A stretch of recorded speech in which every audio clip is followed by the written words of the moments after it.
Welcome back.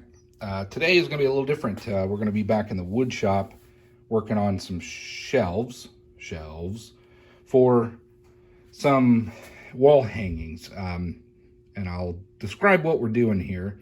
My son's getting into records, like the old 45s, stuff like that. And he wants to display some of them on his wall. Well, what we're going to do is make some brackets that will allow you to slip the covers in so we're not screwing anything or damaging the album covers. So the idea is to make a bunch of these brackets that will mount to the wall, and they'll be an upside down V. And how they're going to work is we'll have a spacer here and here, and what will happen is we'll double these up and there'll be a gap, and the record will sit down like this. So this will keep it from falling over or off the wall. So we got to make some spacers in there. But the first thing we got to do is cut all these out. So the dimensions of these, if anybody's interested, from tip to tip, these are 6 inches long, which gives it about a 4-inch height, which will be just enough to keep it'll cover some of the album cover, but that's okay. It's just, putting it up there for display. So I'm going to get you set up. We'll just kind of do a quick montage, but we're in the workshop. We're going to be cutting all of those. We need 40 of them to start with. We have 32 feet, plenty to work with. And again, it's winter. We got the heater going, different heater, different workshop, and we'll keep going.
There we go. So there's that jig setup I was showing you. I was able to repeat 40. So now we've got 40 of all these pieces, and we can continue on assembling. We'll probably try to glue most of them, but what I need to do is cut some strips in order to fill that the two bottom portions in down here, here, and here, in order to mount them together. Again, this is going to be floating, but I may try to staple from the back side. I got to find something short enough not to, we want them to be blind fasteners. So when I get ready for that operation, I'll bring you back. Here's what we got. We have 40 of these things, and the idea is to get them like this well, they'll actually be like this. But then I need something flat here,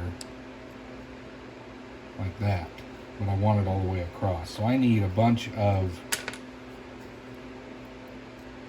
these, about like that. Let's get a pencil. So what I'm looking for, yeah, something like that. I'll figure out how to do this. I might be able to get, I just gotta get them in parallel. Let's flip this over. So what I'm looking for is,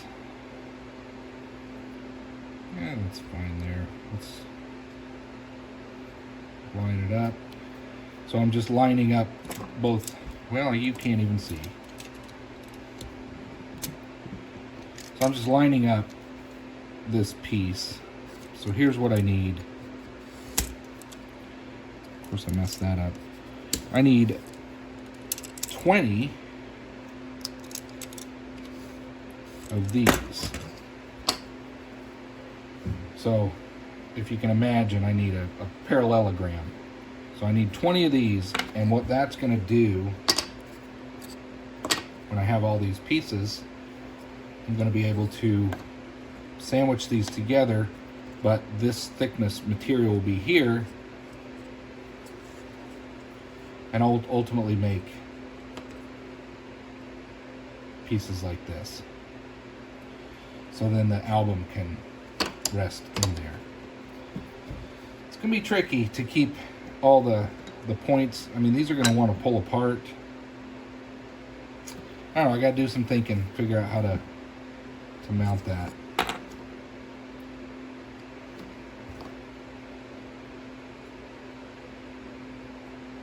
Let me do some more thinking and I'll bring you back. Alright, so the first thing that I'm going to do is glue all these tips. Again, these don't need to hold a lot of weight. I just need these tips to stay together. If I try to pin nail across or something, I'm sure it will split them. I just don't have anything that small. But this is what I'm going to try first. I'm going to do, I think, 10 of these. So that's 5 sets. And I'll show you what I'm doing here. I'm just taking the ends, putting them in this glue, spreading it as much surface area as I can get between the two pieces. I know there's a little bit of extra, but we're just going to be kind of lining them all up, make them as square as we can. And that is the idea. That's too much glue.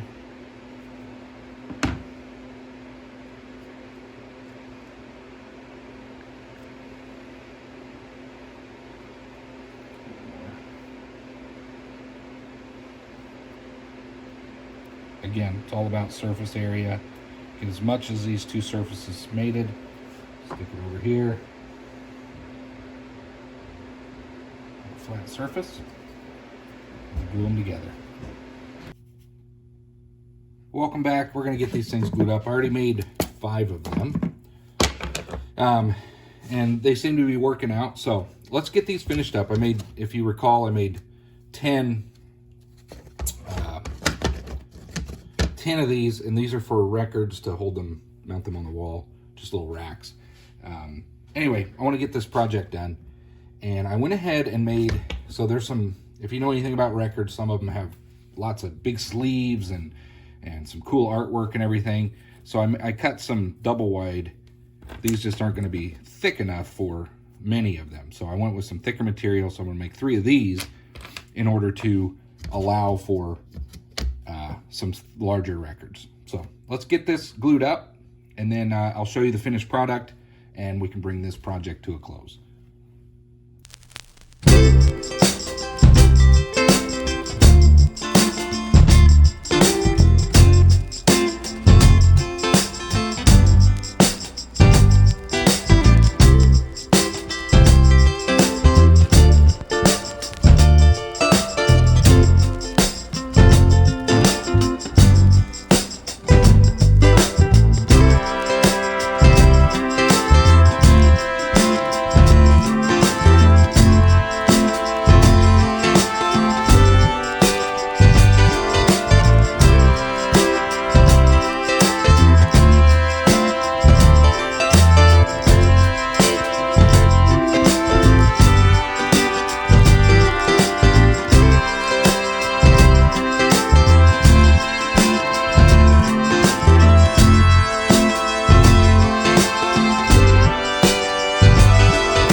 All right, well, there you go. I mean, it's pretty simple. You make your pieces.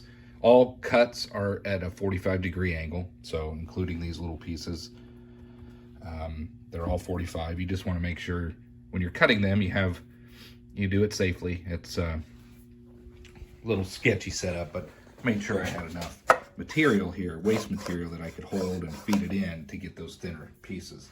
So just be careful when you're working with this stuff, but you glue it up, you wait for it to dry. We got 5 more here. 5 of them are already up on the wall. I'll get a picture of what it looks like on the wall, but we just use command strips on the back. That way you're not damaging the wall. It'd be good for apartments or something like that. If you're wanting to dress up an apartment, you can't put holes in the wall. But anyway, let's let these dry up, and we'll bring you back when that's ready to go, and we'll summarize up this video. Welcome back. We're going to finish up this video on these vinyl record floating wall mounts. Now, a couple caveats on these things. We've mounted some of them on the wall, and I'll go through those, but let's go ahead and get these things out of the clamps and take a closer look. Let me put you in the tripod here. Let's see if we can't. There we go. So we got these mounted up. As you can see, we'll closely take a look at these. Just sandwiched, you know. Ideally, you'd have these stained and everything pretty and clear coated if you want, but more of a proof of concept. But they do work. They do work to hold a record. We have a picture. I'll insert it at the end of the video, but a picture of a record on the wall, and it works. But you may have to come up with some clever way to mount these to the wall. You can screw them in. You know, if you screw them in, you're not going to have any trouble. But the command strips can, depending on how well they are, they can fall off the wall. So let's get these out of here. Get these out of the clamps. Take a look. Go with these 2. So here's another one. I'll trim the glue off, but there's 2, and here's another one with that same thickness. So I've got the 3 of them here. Like I said, we got glue. I'll trim that stuff off. You can wipe it off before it dries if you want to make it easier. But as you can see, there's the 3. There's 3 of them with that single vinyl record size thickness. Now, I went ahead and found some thicker material, and this isn't perfect or ideal. It's got a bit of a curve with the material I had on it, but it doesn't matter. You won't really see that. But you can see the significant difference between the 2. There you go. This is for those double wide vinyl albums that have, you know, big sleeves with additional, maybe a dual record or you know, extra content. So these should hold those. But again, you're gonna have a little more weight on the wall, and it might be better to pin nail through these fasteners or screw them to the wall if you want them to really hold. You don't want to damage your vinyls, I'm sure. But I do have another idea of, you know, you're just gonna have to get creative. But one thing I thought, let's get these all off of there. So here's the 3 thicker ones. But so I was thinking, let me pause it here. I'll get a board. I want to show you kind of an idea that I had. Here you go. So here's an idea that I had. Is this kind of eliminates the floating nature of these brackets for the wall, but it still would work. Like you could mount a board of some sort, 2x4, it doesn't really matter, get creative. But you could mount something like that to the wall, space these guys out, maybe every other one. I mean, you got your vinyls too, so you can put like 3 on a board this large. And, you know, you could hang your vinyls like that, right? So, you know, there's different ways you can mount all this, and then that would give you a way to screw in or from the back to really hold these up there, and you don't have to worry about them falling off your wall. And at any rate, it doesn't matter. The idea was about making these floating wall brackets for those vinyls, and that is how you do it. That's how I did it. Again, most of this stuff you can get creative, figure it out. There's always a better way to do something, but you know, find some scrap that you have around the house. Don't be afraid to make something and give it a shot. Thanks for watching. Again, all these are 45-degree angles. Nothing too complex. But find some scrap. Don't be afraid to try something. Thanks for watching. Hope to see you on the next one.